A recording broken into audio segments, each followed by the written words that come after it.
Okay, I guess the kind of teal deer for this particular vid is while talking to some friends the other day, it's kind of like look at the landscape and pretend that everything is Superman, right? And you're a Batman fan, but there's no hardly any Batman offerings. Because I know I have to use like some dead IP examples to make this point a little bit clearer. But yeah, imagine if the entertainment landscape was mostly, you know, I would say like 80-85% Superman, with kind of like a more Christopher Reeves or Lois and Clark New Adventures of Superman outlook, or even the animated series. Imagine that was the bulk of everything, but you, as a Batman fan, could not find much of anything that you want, and the handful of people that were working on it would hardly get any attention. So that's the reason why I'm going to try to ramp up my game with this channel to talk more about stuff I genuinely enjoy. And, now that I've completed book 2, I'm going to ramp up book 3 for Uplift Protocol, but I am going to try to at least take like 2 days a week where I'll post a video of something I enjoy. Again, granted, unlike doing like the clickbait farming and everything, this will probably be again another slow growth kind of thing. But overall, Miss Paula Ritchie did bring up a good point, and I'll read her Gab post here, just so everybody can get a sense of it, because now that I think about it, like all the stuff I read as a kid would be considered an Xism today of some sort, even though those books really did, leave a lasting impression on me.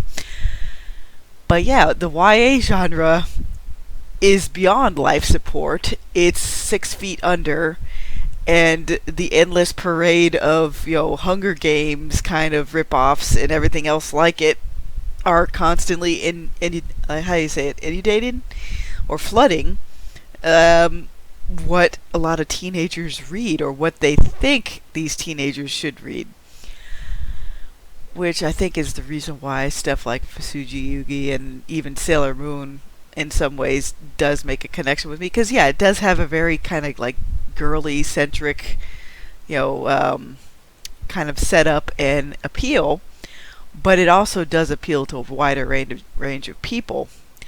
But to get back to Miss Paula's post here, I will read it now. Give me a moment. Alrighty. She starts off, when I first released the start of my comic series Soulbound, I got some interesting reactions from a few reviewers.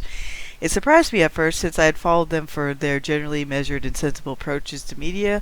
I knew they wouldn't throw me under the bus for not adhering to the very latest in ideological trends. On the contrary, they saw the dangers of these trends and called for quality, nuanced storytelling instead of fill-in-the-blank identity and virtue signaling. The primary audience I write for are teen girls, but I thought anyone could see the merits of a good story.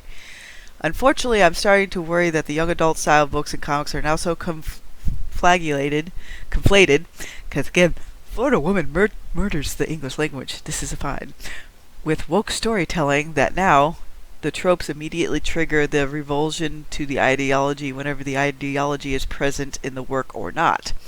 Young adult books are already conceded cultural ground. The media aimed at teenage girls is already conceded ground. Teenage girls are a bellwether population for the emotional health of a culture. Have you seen teenage girls recently? Many of the kindest, most sensitive, and artistic teen girls are cutting themselves, shaving their heads, adopting a new sexual identity every month, and absolutely freaking out over social statuses of fictional characters. This is the direct consequence of conceding the cultural ground of the media that most directly impacts them.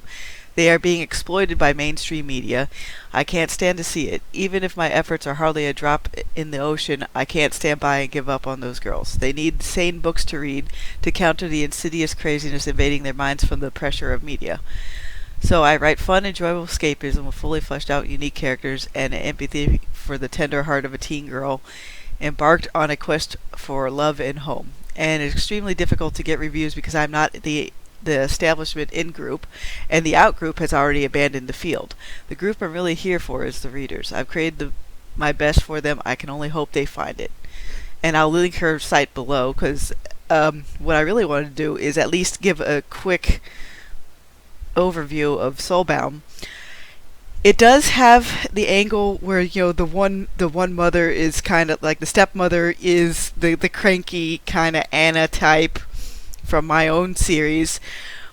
But just like my own stuff, it does present a very easy to follow story. The artwork will bring you in, and it does have that sense of, you know, like the fantastical, even though the actual protagonist has a connection to the mundane, because you get to see what her normal life is before she gets sucked into, like, through the Looking Glass Alice, you know. But just like Fusugi Yugi and a few other things, yes, it's a kind of I wouldn't say power fantasy, but just more like it will appeal primarily to teenage girls, and that is something that's missing in Vital. A lot of them are getting fed Drek, and even I have given up on the YA scene. I mean, because you look at it, and most of the YA scene really is a bunch of identity politics wrapped up into a nothing burger. And even stuff that I read, let's see, what was like one of the biggest things I read when I was a kid, or at least a teen. Let's see if I can remember. Well, besides, you know, Chronicles of Narnia and things like that, that's something I reread fairly consistently, just because I like the flow and how quick he is with telling the story. That's why I'm trying to mimic it a little bit with Uplift Protocol. But what was the biggest thing? I would honestly have to say a lot of choose your own adventure stuff caught my eye when I was in middle school, up until like first part of high school. That and Goosebumps did catch my eye a bit too. Probably like James and the Giant Peach. I remember that one. But a lot of stuff that's coming out now, my teen self probably wouldn't have read, because I was pretty much like, The Hobbit's good, you know. I did read a little bit of Tamara Pierce way back when, the Tortorol series and everything. But the thing is, like, I think even Tamara Pierce has gotten caught up in the whole, like, oh, I gotta promote some identity thing over everything else. I haven't recently caught up with much of her work. But as for Soulbound, yes, it does have, like, where the two mothers are talking about what they want for their children. And that isn't, like, modern storytelling has warped that. Most mothers probably generally want the best for their kids, because I see the world as more of a glass half full. I rather live in a world where optimism does take the best foot forward. I myself, I'm not always able to live up with that, or live up to that, but I do try my best. That's the reason why there are times where I'll just take a little siesta from social media, because sometimes it does become a spiral. Well, that, and also if you're writing, well, that's going to take up a majority of your time. It's going to override gaming and everything else. Pulp speed, baby. But to get back to a little bit more to Soulbound, yeah, like they're talking about the future that they want for their children, and they're hoping that, you know, these two different factions can be aligned because, you know, maybe get their children eventually getting together. That's kind of like a little bit more of a fairy tale aspect, where even like in Last Unicorn, where you see, you know, like, do a prince and princess always get together, that sort of thing. But I would say a lot of stuff aimed at teen girls should have a more lighthearted aspect. You can have serious moments, like there's definite serious moments in Soulbound. I'm just trying to how much should I really talk about it? Just because I know some people are more like, please don't spoil me on anything, you know, that sort of thing. Because me, I don't care. I can be spoiled out the yin yang and still watch or play something or read something. Because nowadays I'm kind of looking for, where's that payoff of a legit happy ending. but like I've ruminated in the past about, it's like, yeah, it's much more rare to find a more traditional golden happy ending, because most creatives nowadays see that, like, no, at best you can earn a bittersweet victory. It's like, okay, but I'm kind of looking for something else. Sometimes I just want something straightforward, which Soulbound is that. It has very clear dichotomy of good and evil. It has like the interpersonal relationship stuff that most girls will gravitate towards. Because I even examine my own writing with this. Like, I do some battle scenes in Uplift Protocol, but I'm still kind of learning, like, where should I put in a fight scene? How should I describe it? How should I build it? Which I hope by the end of the series for Draft 4, that by the time I get to the end of it, I'll be like, okay, I have a little bit more mastery of this. I'm going to go back and put in more stuff. So when I look at other people's things, I'm like, I see. But, comics do have an advantage of where, as long as you can picture the scene in your head and put it to page, and it's, like, dynamic enough, like, you can get some fight scenes in there easily enough, I imagine. Like, at least in terms of putting your concept to page. If you have some of the drawing chops and everything, it can be learned, like just how I'm learning to write. It just takes time, which is why when you're paying your artists and everything, make sure to pay them well. You're paying for not only their talent, you're also paying for the time and effort they've put into mastering that talent or that skill. Do some people have a little bit more oomph in that category, depending? Yeah, sure. But it also depends on what kind of taste you like as a consumer, in terms of like a patron. Not consuming as in mindlessly consuming, but more, again, as a patron, giving your time, money, and different kind of effort towards it to support that artist.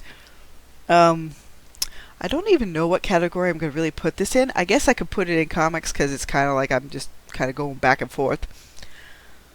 But when I was a little girl or even a teenager, the big thing I would initially focus on is what kind of characters were in there and how did they relate to each other. What were the dynamics? Like, even looking back at the Tortorol series, I'm like, okay, how are they all relating to each other? Where do they fit in their kind of hierarchy? Because women really do, or even little girls, look at that first, and then you could have all this world building and everything else and the lore and all that wrapped in there. But overall, we focus on the relationships first. It could be however women's brains are wired, but that does happen. Which I think the YA genre has blown out of proportion to where it's just like, yes, you'll have the endless Sarah J. Maas's in that whole setup. And it's like, you gotta give teen girls variety too. Like, a lot of stuff has become very cookie cutter, and it will favor the whale reader. Like, even in indies, it favors the whale reader. So, yeah, that's the reason why I've just find myself okay, I'm going to concentrate on finding people that need a little bit of uplift. Because I do think Soulbound's worth reading and just taking a look at. It has wonder, it has magic, it has relationship dynamics that teen girls will identify with. At least in terms of like, okay, you'll get the immediate kind of like empathy kind of connection to the various protagonists in this thing, but not identifying the fact like, oh, this person shares whatever XYZ trait with me. It does have a more like motivational hero aspect, but it's definitely not in the anti-hero category. So I guess that's about it for today. This is more like a little bit of a ramble, but I just didn't really want to spoil any kind of really big things about Soulbound. I'll put the links below to her site and also the Kindle. You can take it out for a test drive, see what you think. I can guarantee you that it'll be okay for younger teens. Like probably like I'd read something like this if I was like 13 or 14 pretty easily. Um, it doesn't have like an overabundance of gore or anything like that. Like it's not gonna pull Invincible on you where it's like subverting your expectations. Like no, what you see on the box is what you get inside. And it's refreshing. We just need more straight up regular entertainment that's just there to entertain and genuinely cater to a particular audience. Because far too often in that race to become like a indie bestseller, a lot of stuff gets left in the dust. Because everybody wants to hit whatever trope wheelhouse. And I do get it. Again, as a recovering whale reader, I definitely get why they do that. Because they want to make enough money to where they can leave their 9 to 5 grind job behind. So, have a good day, everybody.